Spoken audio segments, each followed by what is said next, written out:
Magic of Joy channel. So today I want to discuss how joy as a practice naturally supports hope. It does it in a lot of ways, actually. But the one I want to talk about today is how it eliminates the courage penalty.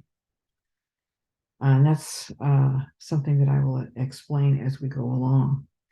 Have you noticed how much effort goes into suppressing the natural desire of people to live well, to be themselves, and just to enjoy life? We have been offered a world that creates a constant diet of trauma, and we're herded over and over again into ways of living that keep us working and slaving for some kind of reward.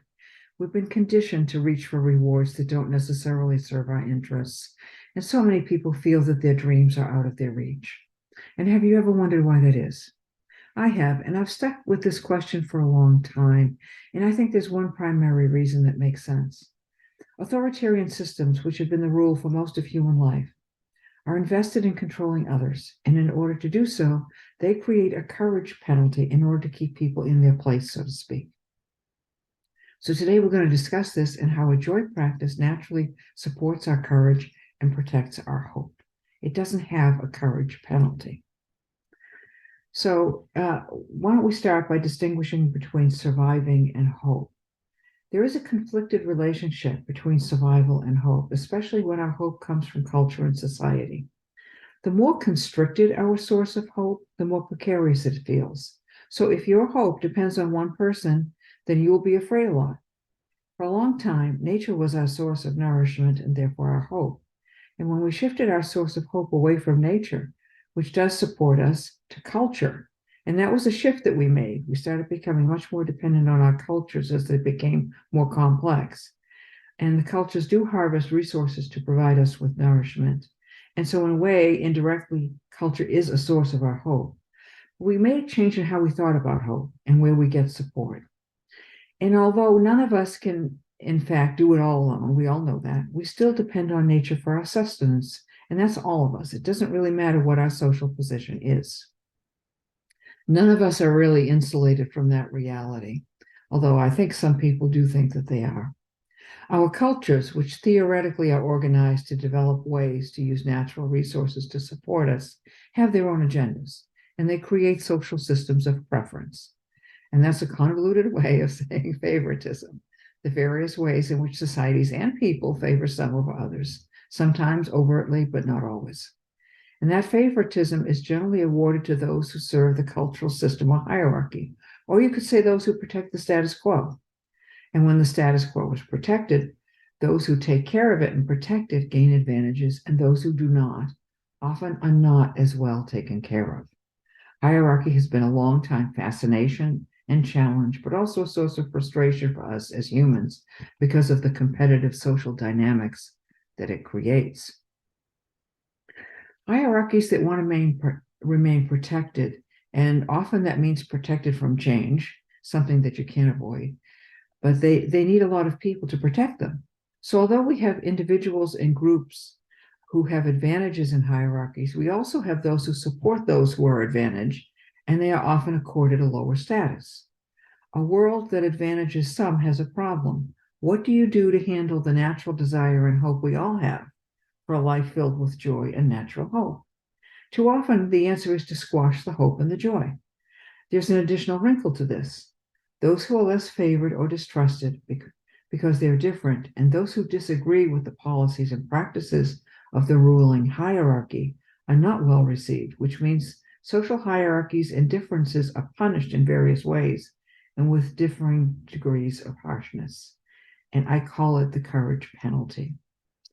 And this is really important because sometimes those people who are different, who don't have a favored position, they sometimes are like the canaries in the coal mine.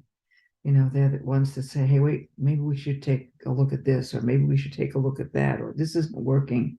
And often they're not welcome at court, so to speak.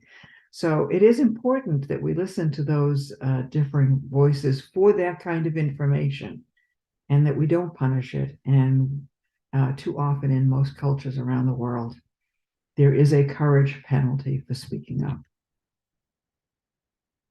It's important to note that nature doesn't have the same social system of preference. Although it has its own harshness, it's a shared system of aliveness, nourishment, and well-being. The human world does not seem to have that same felt commitment. We all come into this world thinking we're a part of it, and too often we slowly discover that we're not really. Our lives get pushed in directions that insert us into some kind of a slot, not one of our choosing, to serve our society. The arrangements of favoritism have been with us for thousands of years, and they haven't cemented many people in ways of living that make it hard for them not only to survive, but also to have some dignity. And when they struggle with this, we call it a mental health issue. We don't address the nasty favoritism at the heart of human culture that is so destructive for so many. We too often talk about merit, but do we really walk our talk? I don't think so. The young creature born into this world expects to be a part of it and expects to have a voice. You can see it in their joy and enthusiasm, which gets squashed in so many ways by making their courage, creativity, and intelligence a liability. I think we need to change that. Many of us are encouraged to think that our social system depends on us, and to a degree it does. What does that really mean? Does it mean it depends on us to give up our hopes and dreams for the benefit of all? And why would that even be the case?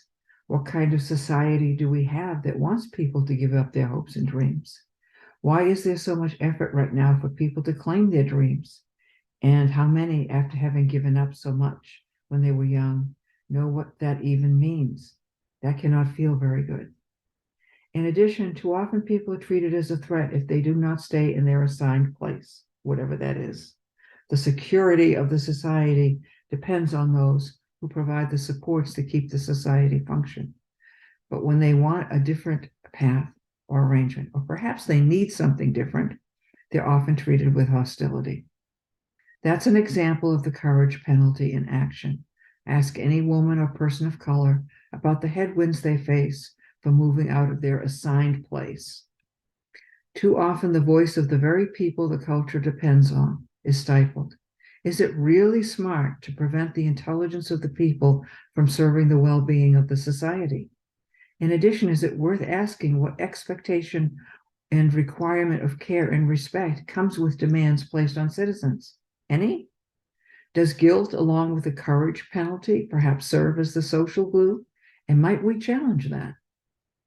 It is worth asking why we need to have a society that creates arrangements that advantage some over others, that reward some, and essentially exploit others.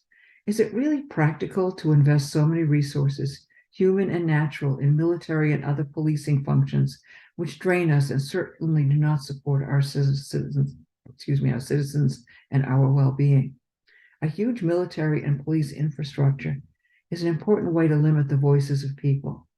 Suppose we were to decide that the primary and mandatory purpose of our society is well-being, not just security. That would be an interesting rebalancing project. Suppose we looked at how we create the need for security by taking away people's hopes and dreams, and see if we couldn't flip the script so we no longer need to control people so much. A joy practice is one very practical way to create change. If you watched the video on the 3 pillars of a joy-filled life, you would have been introduced to the 3 C's, which are the foundation of a joy practice and a joy-filled life. And they are being constructive, that's the intention of being constructive in what you do, taking actions that are cherishing or caring, and then finally serving the common good. These 3 pillars automatically create a space that invites choices that promote well-being and joy. They're low on conflict and adversity, so they make collaboration easier. They connect with the real issues that need to be addressed so that problems don't get pushed under the rug. They're a practical way to show up in life every day, do your best, and have it be enough. They're especially valuable to noticing, fostering, and promoting the good in life, wherever that can be found. So much of our conflict in the world is being maintained when there are solutions to our problems. Why are we tolerating this? A joy practice is focused on making the best of things, valuing the good in people in life, and working with others to care for our earth and other supports for our lives. Because it's so constructive, there's less need for the harsh control measures that a courage penalty creates. There's no need to stifle the dreams and hopes of people because everyone participates in creating a world that supports our dreams and hopes. There's less of a need to feel like escaping. There is less trauma, which makes it easier for everybody to contribute, which is self-honoring, and it's also honoring of our time on this earth. Any system that offers people their dignity and self-respect will make life easier for everybody. I invite you to consider how we might do this and do it together, and I'd love to hear your thoughts. Thank you for watching this video. I hope you've enjoyed learning more about how joy can transform your life. And if you found it helpful, please give it a thumbs up and share it with your friends and loved ones. And don't forget to subscribe to our channel for more videos on the transformative power of joy. And I'll be back soon to give you more information about how joy as a practice and compass can transform your life. Stay well and joyful until then, and thanks for listening.